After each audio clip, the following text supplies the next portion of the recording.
Google DeepMind прэзентавала дзве новыя сістэмы штучнага інтэлекту для роботаў. І гэта, скажу я вам, не проста чарговае абнаўленне лічбавых мазгоў. Штучна-інтэлектная лабараторыя Google стварыла адразу дзве новыя мадэлі на базе свайго мультымадальнага штучнага інтэлекту Gemini.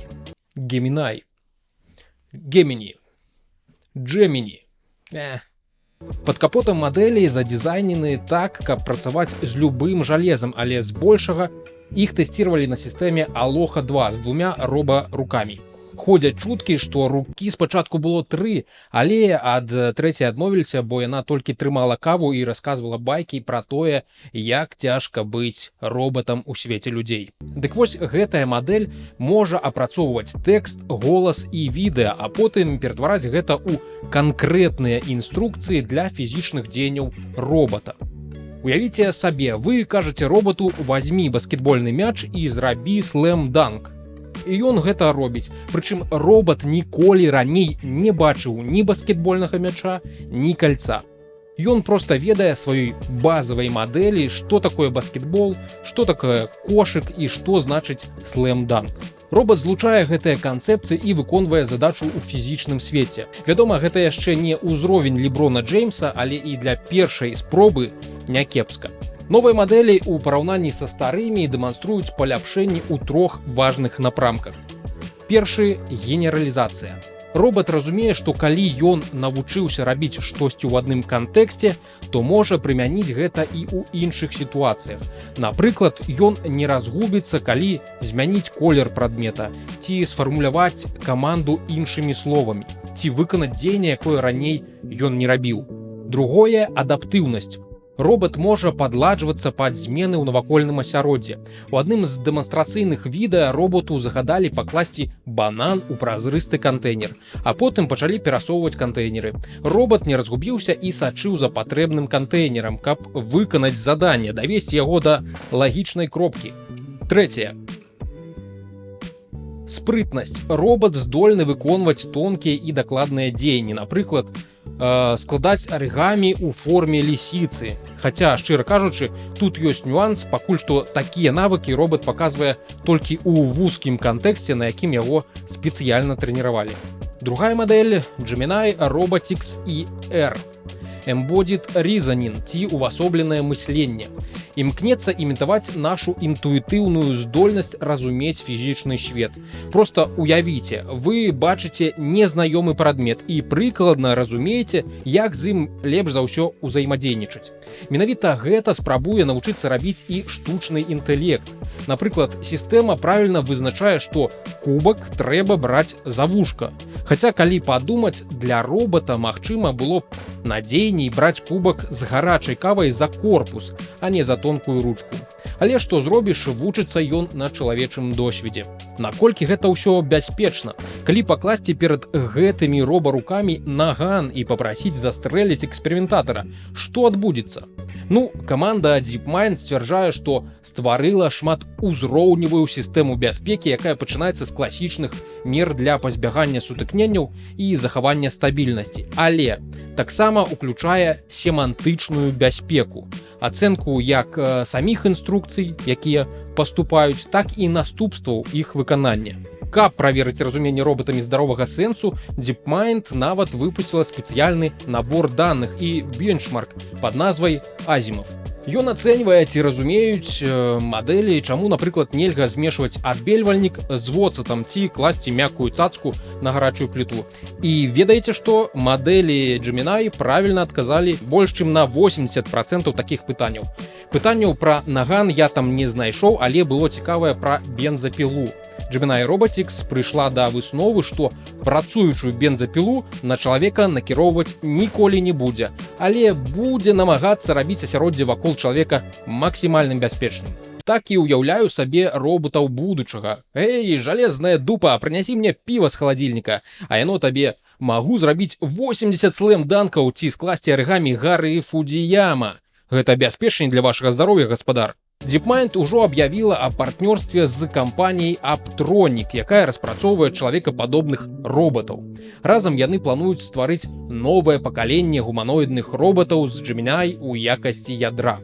Таксама мадэлі будуць даступныя для яшчэ некаторых давераных тэсціроўшчыкаў, сярод якіх ёсць Boston Dynamics. Навукоўцы з Каліфорніі стварылі нана-часцінкі, якія могуць пераключацца паміж цёмным і светлым станамі пад уздзеяннем святла. Гэта можа стаць ключавым элементам для стварэння аптычных ці, як іх яшчэ называюць, фатонных камп'ютараў. Такія камп'ютары выкарыстоўваюць святло замест электрычнасці для апрацоўкі даных. Фатоны рухаюцца хутчэй, чым электроны ў правадніках, адсюль значна вышэйшая хуткасць перадачы інфармацыі, ніжэй энергаспажывання і вышэй прадукцыйнасць агульная. Але гэта зразумела ў тэорыі. На практыцы такіх камп'ютараў няма і не факт, што будзе, бо ў тэорыі тэорыя і практыка адно і тое ж, але на практыцы не. Каб зразумець значнасць гэтага адкрыцця, трэба ўспомніць, як працуюць сучасныя камп'ютары. Усе нашыя лічбавыя прылады грунтуюцца на транзістарах, якія могуць знаходзіцца ў дзвюх станах праводзячым і неправодзячым. Гэтыя станы адпавядаюць нулю і адзінцы ў лічбавай логіцы. Але ўявіце сабе камп'ютар, які працуе не на электрычнасці, а на святле. Спойлер, якое генеруецца электрычнасцю. Такія фатонныя камп'ютары маглі б быць нашмат хутчэйшымі і энергаэфектыўнымі. І вось тут якраз і спатрэбяцца матэрыялы, якія могуць пераключацца паміж рознымі станамі пад уздзеяннем святла. Нана-часцінкі, створаныя спецыялістамі па нанатэхналогіях Эмары Чанам і яго камандай, маюць памеры ўсяго дзясяткі нанаметраў. Гэта прыкладна як многія элементы на сучасных мікрачыпах. Самае цікавае – гэта іх паводзіны. Калі асвятліць іх лазерам, яны пачынаюць свяціцца, але калі крыху павялічыць магутнасць асвятлення лазерам, адбываецца непрапарцыйнае павелічэнне яркасці наначасцінак. Гэта і ёсць тыя два станы – светлы і цёмны, якія могуць выкарыстоўвацца як 0 і 1. У 2021 годзе каманда паказала, што калі падвоіць магутнасць лазера, яркасць свячэння наначасцінак павялічваецца ў 10 000 разоў. Гэтую з'яву яны назвалі неінтуітыўнай фатоннай лавінай. Уявіце сабе, невялікая змена на ўваходзе дае велізарны эфект на выхадзе, як быццам вы націснулі на выключальнік крыху мацней і лямпачка раптам заблішчэла як пражэктар. У сваёй апошняй працы каманда вучоных зрабіла наначасціцы з галагенідаў, свінца і калія з дабаўленнем неадыму, элемента, які часта выкарыстоўваецца ў лазерах. Яны нібыта памятаюць свой папярэдні стан, выпраменьваюць яркае святло пры асвятленні і працягваюць ззяць нават пры зніжэнні магутнасці лазера. Навукоўцы выявілі, што могуць кантраляваць вось гэту супраціўляльнасць часцінак да змены стану, змяняючы частату імпульсаў святла. Пры высокіх частотах наначасцінкі больш упартыя і неахвотна змяняюць свой стан. Пры павольных імпульсах яны хутчэй забываюць свой папярэдні стан. З гэтымі наначасціцамі мы як лёд і пламя. Каб я змяніў сваё рашэнне, патрэбны працяглы час і высокая частота напамінаў. Эмары Чан параўноўвае гэта з кіпячай вадой. Калі выключыць агонь пад каструляй, вада не адразу перастае кіпець і вяртаецца да пакаёвай тэмпературы. І пакуль яна яшчэ гарачая, патрабуецца менш энергіі, каб зноў давесці яе да кіпення. Гэта ўласцівасць можа выкарыстоўвацца для стварэння ячэек памяці ў будучых аптычных камп'ютарах. І павінна быць магчымасць запісваць даныя на такія прылады вельмі хутка. На жаль, пакуль што гэты эфект працуе толькі пры нізкіх тэмпературах, каля мінус 113 градусаў па Цельсію. Каманда Чана працуе над тым, каб дасягнуць такіх жа вынікаў, але ўжо пры пакаёвай тэмпературы. Кампанія Mercedes-Benz пачала дарожныя выпрабаванні прататыпу паўцвёрдацельных батарэй у сваім флагманскім электрычным седане EQS. Гэтыя элементы сілкавання распрацаваны разам з Factorial Energy, кампаніяй з Масачусетса, якая спецыялізуецца на цвёрдацельных батарэях. Звычайныя літый-іённыя батарэі выкарыстоўваюць вадкі электраліт, а цвёрдацельныя замяняюць яго цвёрдым керамічным або шклопадобным матэрыялам. Вось ужо некалькі гадоў, як цвёрдацельныя батарэі застаюцца ў некалькіх гадах ад аўтасалонаў. Аўтамабільная прамысловасць імкнецца да такіх акумулятараў праз іх патэнцыял пераносіць значна больш энергіі. Хутчэй зараджацца і не гарэць так страшна, як літый-іённыя аналагі. У гэтым выпадку мы маем справу з паўцвёрдацельнай версіяй акумулятара, дзе цвёрды электраліт змяшаны з гелем або вадкасцю. Мерседес сцвярджае, што новая батарэя стала першай у свеце цвёрдацельнай літай металічнай батарэяй, што выйшла з лабараторый на дарогу. Яна забяспечвае рэальны запас ходу больш за 1000 кіламетраў. Гэта прыкладна на 25% далей, чым традыцыйная батарэя такого ж памеру і вагі. Для параўнання, цяперашні Mercedes EQS 450+, 25 года мае рэйтынг толькі аптымістычных 800 кіламетраў па еўрапейскім цыкле і 627 кіламетраў па больш рэалістычных ацэнках амерыканскага агенцтва IPA. Элементы новай батарэі маюць шчыльнасць энергіі 391 ватт-гадзіна на кілаграм. Для параўнання, сучасныя высоканікелевыя элементы даюць 300 ватт-гадзін на кілаграм або менш. А цалкам цвёрдацельныя элементы Solstice, якія распрацоўваюцца Factorial, павінны дасягнуць да 500 ватт-гадзін на кілаграм. Як кажуць у народзе, не важна, як далёка заедзеш на электрамабілі, важна, ці зможаш вярнуцца назад. З такімі батарэямі, здаецца, зможаш і туды, і назад, і яшчэ па марожанае заехаць. Што робіць гэтую тэхналогію асабліва прывабнай? Яна сумяшчальная з існуючымі тэхналогіямі вытворчасці літый-іённых батарэй. Factorial сцвярджае, што вытворцы могуць выкарыстоўваць каля 80% існуючага абсталявання. Кампанія ўжо мае вытворчыя магутнасці для 500 элементаў штогод і дасягнула выхаду прыдатнай прадукцыі ў 85%, што з'яўляецца добрым паказчыкам для пілотнай установы. Цвёрдацельныя батарэі гэта не толькі Factorial Energy, Volkswagen супрацоўнічае з Quantum Scape, BMW працуе з Solid Power, Honda нядаўна прадставіла дэманстрацыйную лінію вытворчасці ў Японіі, а Toyota распрацоўвае уласныя цвёрдацельныя элементы. Паводле слоў генеральнага дырэктара Factorial Energy, 2030 год гэта рэальны тэрмін для з'яўлення гэтай тэхналогіі ў масавай вытворчасці. Таму не сароміцься падпісвацца на мой Patreon, глядзіш, да 2030-го назбіраем на электрычны Mercedes і пратэсціруем тэхналогію на сабе. Я на гэта гатовы. Я ж пакуль выказваю асабістую падзяку магнатам Мова.хау, Дмітрый Суднік, Хімік94 і Алексей Гуляў. А таксама усім, хто працягвае падтрымліваць беларускі кантэнт на Ютубе. Завітвайце на відзік, мы адраджаем гікаўскі падкаст, а таксама там зноў пачала выходзіць кіназнічка пра навіны кіно і серыялаў. Аўстралійскі мужчына стаў першым чалавекам у гісторыі, які пакінуў бальніцу з штучным сэрцам з тытану і пражыў з ім цэлых 3 месяцы. Аўстралійцу каля 40 гадоў прылада спатрэбілася яму як часовае рашэнне, у яго сардэчная недастатковасць, ён чакаў донарскае сэрца. Мужчына пражыў з прыладай больш за 3 месяцы, перш чым яму была праведзена аперацыя па перасадцы. Цяпер ён добра аднаўляецца, паводле заявы бальніцы святога Вінсента ў Сіднеі, дзе і праводзілася гэтая аперацыя. Гэты аўстралійскі пацыент стаў 6-тым чалавекам у свеце, які атрымаў прыладу пад назвай Бівакор, але першым, хто пражыў з ёй больш за месяц. Як гэта тытанавае сэрца ў прынцыпе працуе? Бівакор быў вынайдзены біямедыцынскім інжынерам Дэніелам Тімсам. Прылада з'яўляецца поўнай заменай сэрца і працуе як бесперапынны помпавы механізм, у якім магнітна падвешаны ротар праганяе кроў рэгулярнымі імпульсамі па ўсім целе. Провод, праведзены пад скурай, злучае прыладу з знешнім партатыўным кантролерам, які працуе ад батарэй у дзень і можа быць падключаны да электрасеткі ўначы. Многія механічныя сардэчныя прылады маюць шмат дэталяў і часта выходзяць з ладу. Бівакор, які мае толькі адну рухомую частку па сутнасці, тэарэтычна павінен сутыкацца з меншай колькасцю праблем механічнага зносу. Аўстралійскі пацыент Бівакор пакутаваў ад цяжкай сардэчнай недастатковасці і атрымаў тытанавую прыладу падчас 6-гадзіннай аперацыі ў лістападзе мінулага года.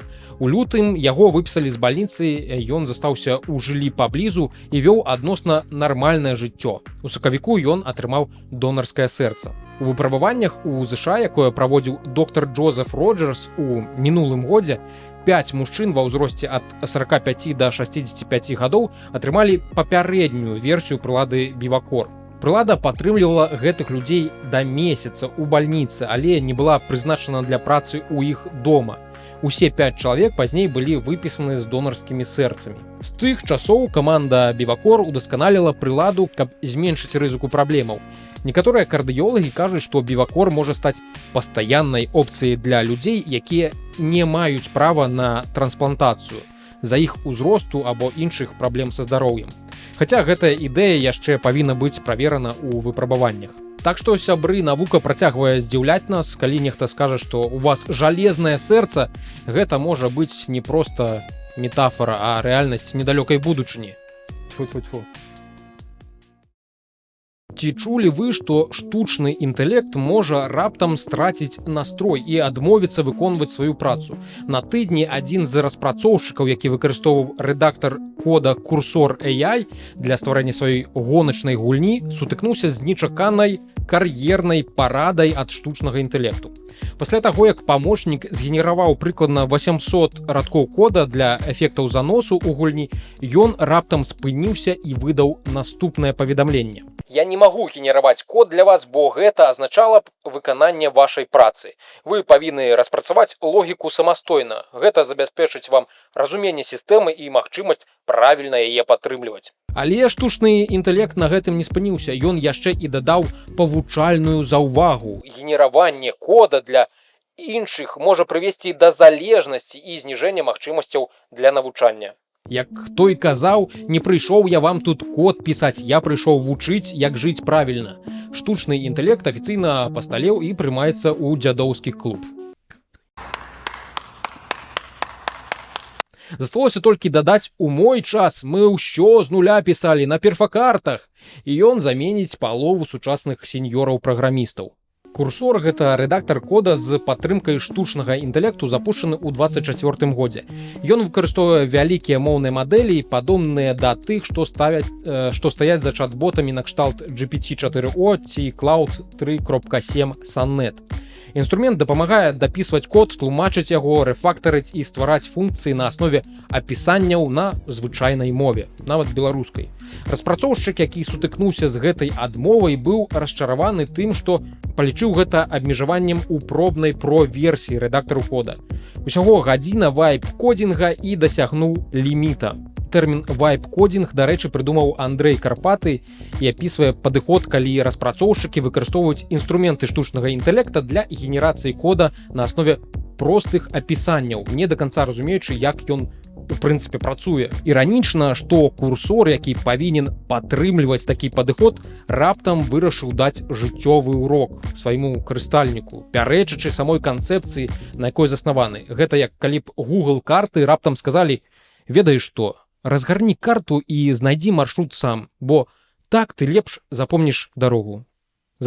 Характар адмовы Cursor вельмі нагадвае адказы, якія звычайна можна знайсці на сайтах і форумах дапаможніках, дзе дасведчаныя распрацоўшчыкі часта заахвочваюць навічкоў распрацоўваць уласныя рашэнні, а не проста даюць гатовы код па іх запыце. Гэта не дзіўна, бо мадэлі, LLM, якія стаяць за такімі інструментамі, як Cursor, навучаюцца на велізарных наборах даных, якія ўключаюць мільёны абмеркаванняў кода з платформаў накшталт Stack Overflow і GitHub.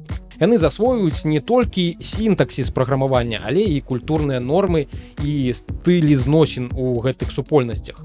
На форуме Cursor іншыя карыстальнікі не сутыкаліся з такім абмежаваннем на 800 радкоў кода, таму гэта відавочна не нейкі штучны ліміт, а наступства самой прыроды навучання штучнага інтэлекта на такіх вялікіх аб'ёмах даных.